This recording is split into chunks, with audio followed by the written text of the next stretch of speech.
Assalamualaikum warahmatullahi wabarakatuh.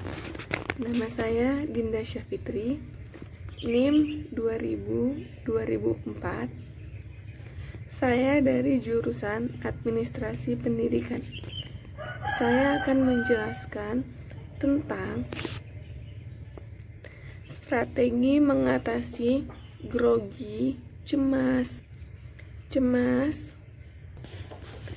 gugup, dan rasa takut dalam public speaking di bawah bimbingan Bapak Dr. Hanif Al-Qadri. Dalam KBBI, gugup atau grogi merupakan suatu kondisi seseorang yang berkata dan berbuat dalam kondisi yang tidak stabil. Semua disebabkan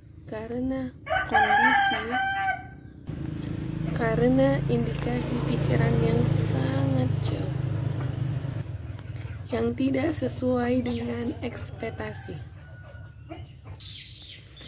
Artinya begini, ketika kita berbicara di khalayak ramai atau ketika kita berbicara di depan banyak orang, pusat pikiran kita pasti tertuju pada hal-hal yang di luar ekspektasi kita. Dan kita menjadi ketika pikiran kita di luar ekspektasi kita menjadi nggak fokus dengan apa yang seharusnya kita ucapkan. Seharusnya pada situasi seperti inilah, atau pada situasi di depan orang banyaklah, seseorang dituju untuk rileks, atau seseorang dituntut untuk lebih rileks dan memikirkan apa solusinya dan memikirkan apa kondisinya dan kondisi apa yang seharusnya dilakukan agar ketakutan, kekhawatiran, dan kegrogian dan kegugupan dapat diatasi dalam situasi dan kondisi ketika kita berbicara di khalayak ramai. Alasan pertama seseorang bisa grogi yaitu alasan mengapa seseorang bisa grogi yang pertama yaitu tidak menguasai materi. Seseorang yang terbiasa menghafal dan membaca dan tidak tahu, sehingga tidak tahu mulai dari mana, atau ketika berbicara terbiasa dengan sikap A sampai Z,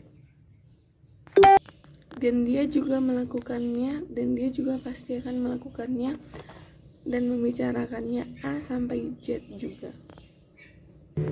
Sehingga jika terjadi masalah-masalah di antara A sampai Z, maka semuanya akan biar, maka semuanya akan hambar semua materi. Justru seorang public speaker itu tidak boleh diatur oleh apapun dan tidak boleh menggunakan konteks apapun. Dan tentunya tidak boleh diatur oleh konteks siapapun, sehingga akan terlihat menjadi lebih rileks, lebih lentur, dan tentunya pasti akan terlihat lebih menyenangkan.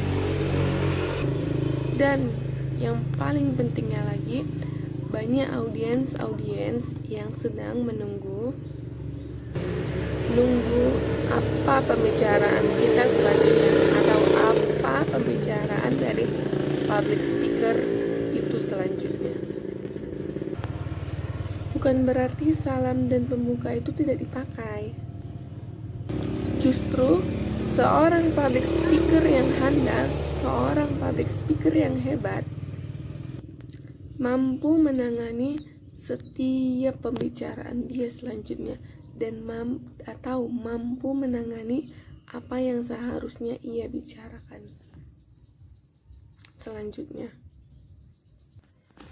Nah, alasan yang kedua yaitu jam terbangnya.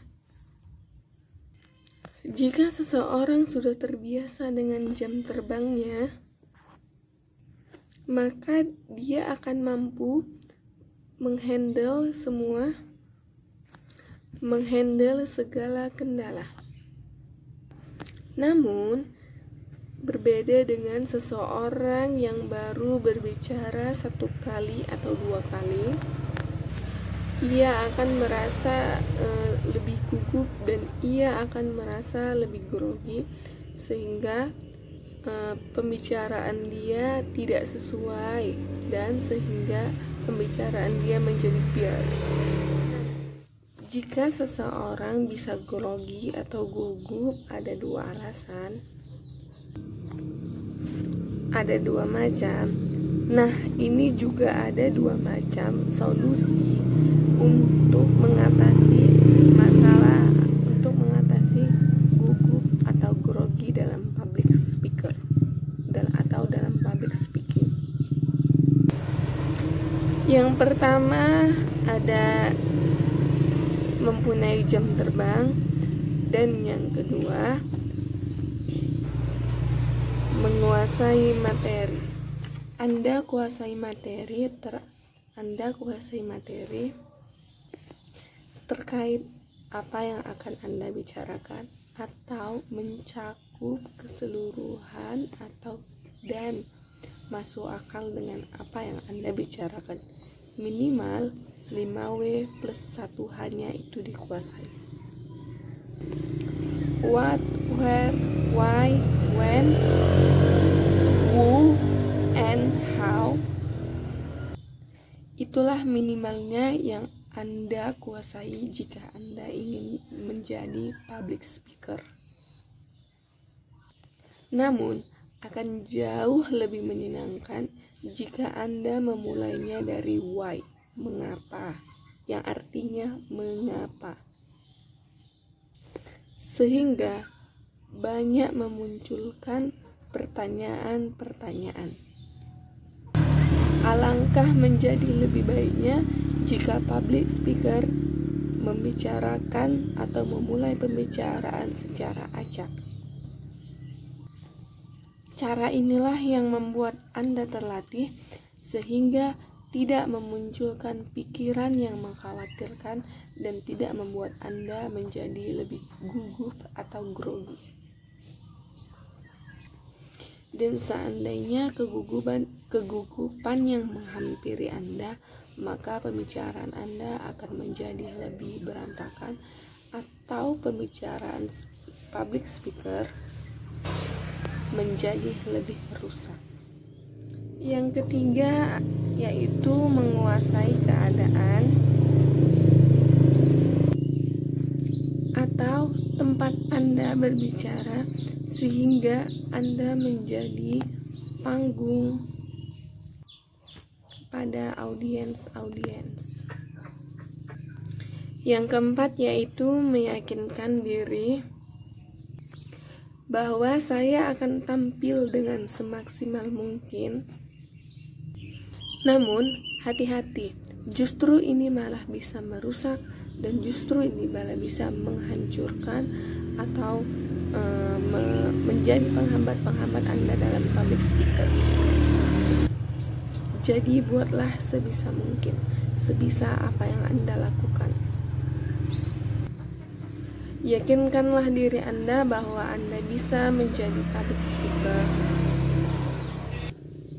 Buatlah suatu gerakan relaksi atau buatlah suatu gerakan relaksi sebelum Anda menjadi public speaker,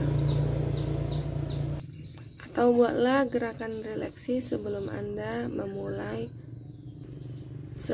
dimulainya pembicaraan. Yang kelima yaitu latihan tampil di rumah Anda sendiri, atau Anda tampil di depan kaca, dan atau Anda bisa juga tampil di depan keluarga atau di depan teman-teman Anda, sehingga jika Anda memiliki kesalahan, mereka akan memberikan pandangan terhadap Anda atau mereka akan mengkritik kesalahan atau yang kurang bagus pada apa yang Anda bicarakan, sehingga Anda bisa memperbaikinya lebih bagus, dan Anda bisa melatih mental untuk menjadi public speaker. Dan Anda akan mengatur strategi selanjutnya. Sebelum Anda tampil, pastikan strategi atau penampilan kamu itu baik. Jika yang laki-laki memperhatikan kancing baju, dan jika yang perempuan memperhatikan jilbab, memperhatikan high jilbab, atau menampilkan apa yang ada pada tubuh Anda. Maksudnya menampilkan apa yang ada pada gerakan tubuh Anda, sehingga jika tidak kamu perhatikan atau jika tidak Anda perhatikan, itu bisa menjadi hal yang memalukan bagi Anda sendiri seorang public speaker. Karena Anda adalah sorotan dari para audiens yang baik. Yang keenam, mengenali dan memahami audiens. Dengan memahami dan mengenali audiens, maka kita akan bisa membicarakan, dan maka kita akan bisa jauh menyampaikan bagaimana cara kita menyampaikan menjadi seorang public speaker agar audiensnya mudah mengerti dan memahami isi dari pembicaraan kita. Buatlah seakan-akan Anda menjadi sebagian audiens. Ketujuh, memanfaatkan alat bantu seperti PowerPoint atau InFocus. Namun, Anda harus ingat bahwa seorang public speaker jangan fokus melihat InFocus atau PowerPoint, karena itu bisa menjadi para audiens bisa berpikir menjadi bahwa Anda bukan seorang public speaker yang hebat, bahwa Anda bukan public speaker yang bisa dan bahwa Anda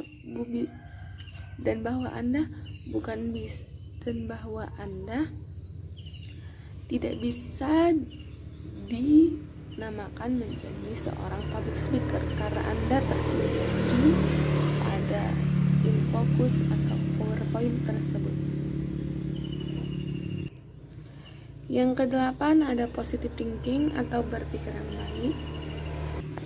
Kita berpositive thinking pada diri kita sendiri bahwa kita akan melakukan sesuatu yang terbaik untuk audiens, dan kita akan berpikir bahwa kita bisa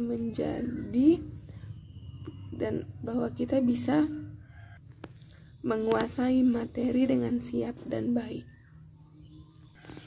Dan itulah cara-cara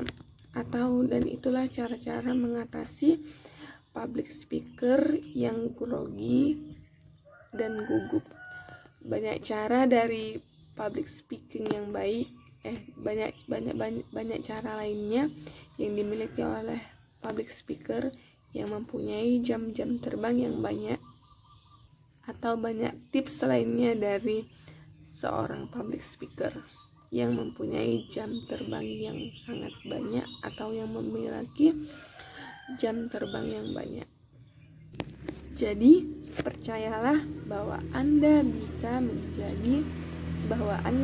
mengatasi kekhawatiran, gugup, dan kecemasan ketika berbicara kepada audiens. Anda bisa mengatasi ketakutan dalam public speaking. Sampai disitulah yang bisa saya jelaskan. Lebih dan kurangnya saya mohon maaf. Wabillahi taufiq wal hidayah. Wassalamualaikum warahmatullahi wabarakatuh.